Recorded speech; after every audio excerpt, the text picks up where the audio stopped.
Су ресурстары маркетинг жауапкершілігі шектеулі серіктестігінің смарт маман оқу орталығының кезекті оқу курстарына су құбыры шаруашылығын есепке алу жөніндегі инспекторлар қатысты.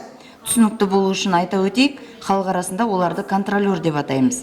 Оқу дәрістері әр сенбі сайын ұйымдастырылды. Себебі жұмыс күндері инспекторлар тұтынушылармен үздіксіз жұмыс істейтіні белгілі.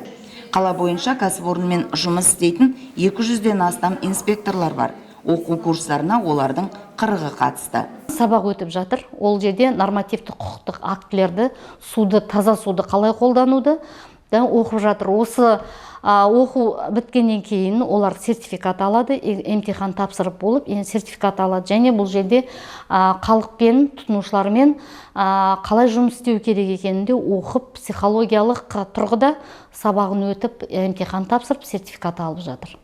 Жалпы оқу орталығының бағдарламасына сәйкес, курстарға жауапкершілігі шектеулі серіктестік бөлім басшыларынан бастап, құрылым жетекшілері, инженерлер, слесарьлар, бақылаушы, тіпті күзетшілерге дейін қатысады. Ғылыми тұрғыдан және экономикалық, коммуналдық қызмет бойынша қажетті тұстардан хабары бар ғалымдардың, мамандардың дәрістерінде сумен қамту және кәріз желілері бойынша күнделікті тұтыну мәселелерінен бастап, нормативтік актілер мен құжаттар, жүйеге жаңа технологияны пайдалану жолдары туралы толыққанды мағлұмат беріледі.